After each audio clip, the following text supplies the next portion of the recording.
U studiju i Zorica Miljković, koja je našoj crkvenoj javnosti poznata po pravoslavnim haljinama Zora. Zorica, pomože Bog i dobrodošla nam. Bog vam pomogla, ali vas našla. Mi smo tačno pre godinu dana ovdje u studiju razgovarali o haljinama, sviljenim maramama. Šta je to što nam novo donosite? Pa ovoga puta donosim, već je nekima poznato, a to su košuljice za dečake, za devojčice za krštenje. Zatim imam još nekih novina, to su maramice za naforu, kao i nova kolekcija haljina je Stanka. Uz košuljice koje za krštenje, evo mogu da pokažem, uz košuljice smo osmislili, odnosno stalno gledam i posmatram i slušam potrebe naših, evo možete da pogledate, potrebe naših i sveštenika i ljudi, tako da sam u razgovoru s jednim sveštenikom koji mi je dao neke smjernice, osmislila i ovu kesicu za čuvanje pramena kose za krštenje, kao i vosak u kome će se staviti ta kosica. Znači, to je jedan od naših novih proizvoda i premijerno ga sad pokazujemo u vašoj emisiji. Znači, od sada će se u kompletu za krštenje nalaziti i ovako paketić. Znači, u zavisnosti od toga da li je za devojčicu, za dečaka, kakva je boja tračica, takve će boje biti i ova kesica za pramen kose.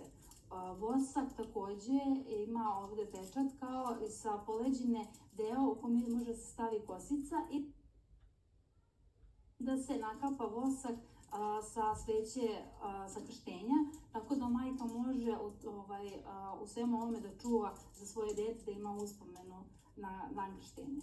I Zorice, kažete nam kakve su reakcije, kakvo je interesovanje za košulje za krštenje i kesice za vosak?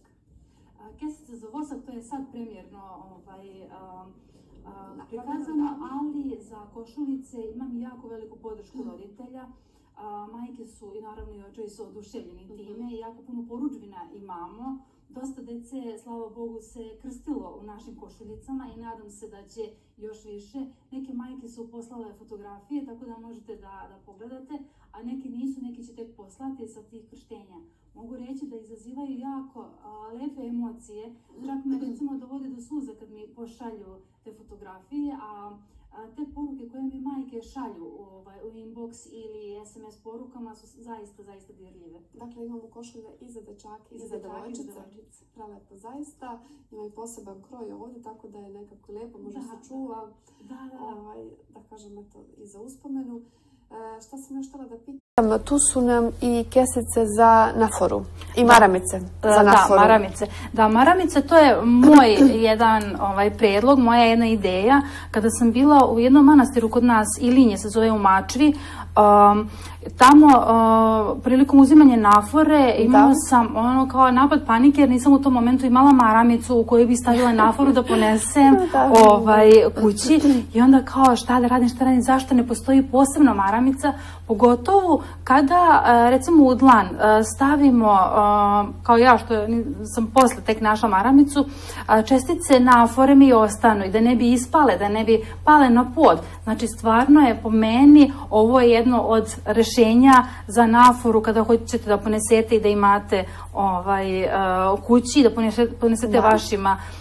Tako da smo osmislili tačno da može da se veže, da može da se sačuva i da će biti sigurna da se neće izgubiti, da neće se prosuti, da se neće baciti. Da, a ovo je kesica? Ovo su kesice, da.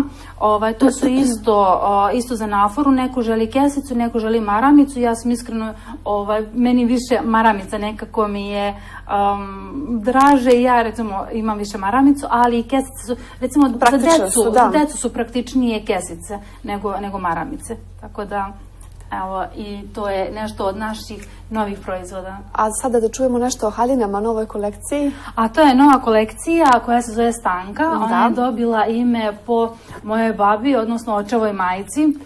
U stvari sve moje haljine iz svih kolekcija su dobijale imena po moje majici, po moje babi, tetkama, sestrama od tetaka, tako da je i ova kolekcija dugo čekana na to ime Stanka, tako da je ona jednostavnije kroja od ovih svečanih haljina, mada i ona je dosta svečana, može se nosi svake nedelje, svaku liturgiju, u svaku haljinu ide ili marama ili ešarpa, uglavnom žene više vole ešarpe, tako da dobijaju jednu lepu, finu haljinu koju mogu uvek dostojanstveno da nose na svakoj liturgiji. Da, i u lepim prilikama. Moram da primetim da su lepe boje haljina. To je zaista odabir onako jedan veličanstven otmen. Kako birate boje? Pa boje biramo, uglavnom uzimamo te neke jače, neke tamnije, imamo, i zavisi od materijala. Recimo sad je ta zimska kolekcija gde je zastupljen više pliš i štof. Mada po meni pliš je baš zimska haljina, štof može da se nosi od jeseni do proleća. Jako su jake boje, lepe trake, tako da smo gledali baš da to bude baš fino, elegantno, jednostavno. Uskoro će biti i letnja kolekcija haljina, tako da o tome ćemo kad bude bila. Blagovremeno. A Zorice, kažite nam šta je to od ovih pomenutih proizvoda što ljudi najviše traže? Pa iskreno košuljice za krštenje. Da. Mada haljine su tek izašle, možda ima mjesec dana, kako smo izbacili tu novu kolekciju, da kažem, ali košuljice, evo, one su krenule negdje od juna meseca, jula, da se prodaju i one najviše roditelji uzimaju za to. Jer mislim da je to baš bio problem, pogotovo kod dečaka, jer za devojčice se uvijek nađe neka haljinica lepa da se obuča, a za dečaka je bio malo problem prilikom oblačenja za krštenje. Tako da stvarno jako dosta roditelja uzimaju te košuljice. Baš dosta i baš sam zahvalna na tome. Tako da te naše košuljice, mogu da kažem, su i u prodavnicama i u Hramu Svetog Save i u ostalim prodavnicama ovde u Beogradu, a ja se nadam da će biti i širom Srbije. U crkvenim prodavnicama, da. Vi imate i sajt, imate i društvene mreže na kojima čovjek može da pogleda, da se informiše. Da, imamo sajt www.pravoslavnazora.rs, imamo YouTube kanal i ostale ove platforme kao što su Instagram, Facebook, TikTok i ostalo. Vi ste meni pre ovog razgovora rekli da malo spavate, da mnogo radite. Ja moram da pitam otkud crpite tu takvu energiju i otkud vam ta motivacija da stvarate. Ipak ovdje treba mnogo strpljenja, mnogo truda, ovo ne nastaje preko noći. Da, to su meseci rada na tome, ali svaki taj osmeh, svakog tog deteta, svaka ta fotografija kad vidim to dete sa krštenja, verujte, to mi daje snagu. Obavezno, ja kažem, suza mi krenu, pogotovo kad mi majke pišu te poruke, ali recimo često se dešava da donose decu kod nas da probaju. Verujte, nijedno dete koje je došlo da proba košuljicu, nijedno nije zaplakalo, svako je u radosti probalo tu košuljicu. I prosto mi to daje snagu da radim dalje i dalje i da što više naše dece se krštava u tim košuljicama i da prosto znaju u čemu treba, kako treba i da se oblači, da se ponašaju i sve ostalo. Da.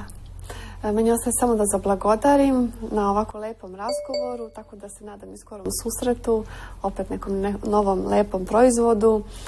Zorice, hvala od srca. Hvala vama puno. A mi, poštovani gledalci, u nastavku ćemo čuti koja je to moć literature koju čitamo.